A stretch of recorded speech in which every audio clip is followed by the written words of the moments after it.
And two things can be true at once. It was healthy, and it was carrying more emotional weight than I even realized. And here's what I want to say. When one thing becomes the primary source of relief in a demanding season, it becomes fragile. Not wrong, just very vulnerable. Hi, my friend, and welcome to the Bounce Back Black Woman podcast. I'm Dell, and with God's help, I've overcome some of the toughest trials in life that I could ever have imagined. Do you find yourself struggling to move beyond a heartbreak or a hardship, asking God, why me?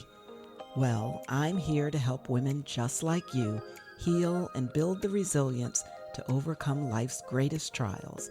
If you long for joy and confidence again, this podcast is for you. So grab your headphones and those hardships. Let's talk. Hey there, my friend, and welcome back to Bounce Back Black Woman. Before we dive into today's episode, I want to let you know right up front, I am actually in a really good mood this afternoon. I just got back from a 2-day cookie making conference in Florida, and I feel reinvigorated. I feel excited and re-anchored to my value of creativity. And that's actually pretty fitting for today's topic, because it's a reminder that joy doesn't simply just happen. Sometimes we have to choose joy on purpose. And so today I want to talk about why it is that we look for relief when life feels heavy, and why that instinct isn't weakness, immaturity, or a lack of faith. This episode is rooted in a truth that I say often, and I truly live my life by. Two things can be true at once. And if we don't learn how to hold on to that truth, we end up shaming ourselves for the very human responses that we have to very real seasons. Let me start by describing the season that I've been in, and honestly, the season that I'm still in. This has not been a season where everything is falling apart. Many things are actually going excitingly well. I'm building a business, two for that matter, and both are meaningful and demanding. I'm enjoying my family, and I'm deeply grateful for those relationships.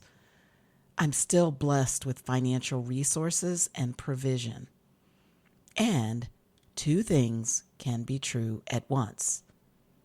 For example, the cookie conference that I just came back from, financially, it probably was not the most comfortable or safe decision. And I still knew that I needed it. I needed the creativity. I needed the energy. I needed the human connection. And I needed to be reminded of what lights me up. And so I chose it anyway. Alongside all of that good, there has also been loneliness in my life, painful relationship revelations, the emotional weight of entrepreneurship, and the quiet exhaustion that comes from carrying a lot on the inside. Nothing catastrophic, just cumulative, because it adds up, friend. And this is what we don't talk about enough. Even good seasons can feel heavy. Even blessed seasons can be exhausting. Two things can be true at once. Carrying all of that meant that I couldn't just simply power through and hope that I would feel better on my own. I realized that I needed to be super intentional about building in what I call predictable joy, something that I could count on in the middle of this demanding season. And for me, that became two distinct things: Eagles football and karaoke Wednesdays. And this is actually one of the tactics that I talk about in my Bounce Back Guide. You know, the free guide I keep encouraging you to download. I talk about choosing what chooses you instead of waiting until you're depleted. These two things that I chose gave me anticipation throughout the week. They gave me structure to my week. They gave me shared excitement with others who have similar passions. And they gave me something to look forward to week in and week out. And I want to talk about both of them because they served two very different purposes in my life. Eagles football. Eagles football gave me seasonal, predictable joy. It showed up on a schedule. I knew when the games were and I was ready. It gave me something to anticipate during the week. It offered collective excitement with other fans, something bigger than my own thoughts and my own world. On game days, I wasn't analyzing my life. I wasn't replaying conversations, and I wasn't carrying the weight of everything else. I was trying to figure out which jersey I wanted to wear. I was connecting with my friends that were also fans about game time and talking about the coaching and the players throughout the game. And for a few hours on game day, my nervous system could rest. Well, if you know Eagles football, you know that it was a different kind of rest because our nervous systems go through the roof. But my friend, that mattered. And two things can be true at once. It was healthy, and it was carrying more emotional weight than I even realized. And here's what I want to say. When one thing becomes the primary source of relief in a demanding season, it becomes fragile. Not wrong, just very vulnerable.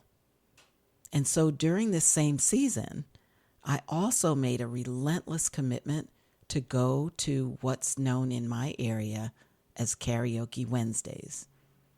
Even when I felt anxious, even when staying home would have been easier, and even when I didn't feel joyful yet, I made the commitment to go because I knew without question that it would lift my spirits.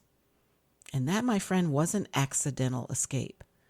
That was intentional relief. And like I say, two things can be true at once. I could still feel low or uninspired and still show up for joy. I could feel anxious and choose something that helped me regulate my nervous system.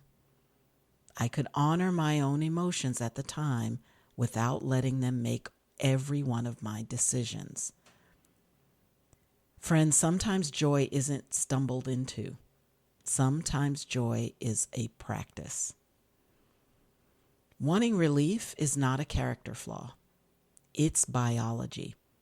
When we are undergoing ongoing emotional pressure, loneliness, grief, stress, uncertainty, our nervous systems look for regulation. They look for things like predictability and pleasure and excitement and something that signals safety to the brain.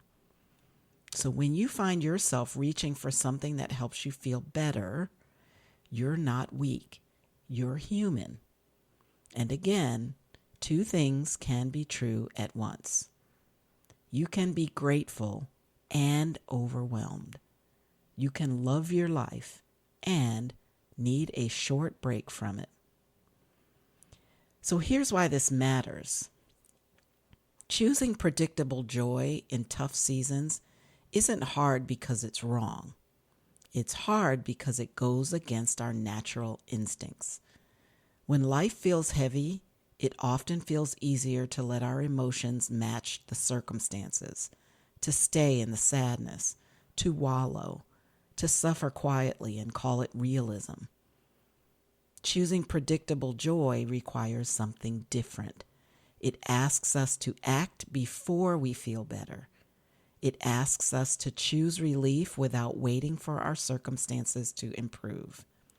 And it's that tension, the tension between what we feel and what we choose, that is uncomfortable. And I want you to hear me when I say this. That is not weakness.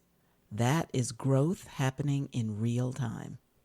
Scripture actually gives us permission to be more intentional than we sometimes think. Faith doesn't require us to wait until life feels light again before we engage with joy. In many ways, it invites us to choose it on purpose. Joy in Scripture is often a discipline, not simply a mood. God doesn't ask us to wait for joy, but rather He invites us to choose it. Paul writes in Philippians, "Always be full of joy in the Lord. I say it again, rejoice." Choosing joy in hard seasons isn't denial, my friend. It's discernment. It's recognizing that while circumstances may be and feel heavy, your spirit still needs nourishment. And throughout Scripture, we see this pattern again and again. Joy not as a reaction to ease, but as a response rooted in trust and intention. Joy becomes something that we practice, not something that we continually postpone. Two things can be true at once. And so, my friend, if you hear nothing else today, I want you to hear this. You can need relief and still be faithful. You can enjoy something deeply without idolizing it. You can be disappointed without being dramatic. The invitation is not to judge yourself, it's to notice. And noticing that two things can be true at once can set you on the right path. So I want you to take a few minutes this week and reflect on this. What has been giving me relief lately, and why do I need relief in this season? No shame, just awareness.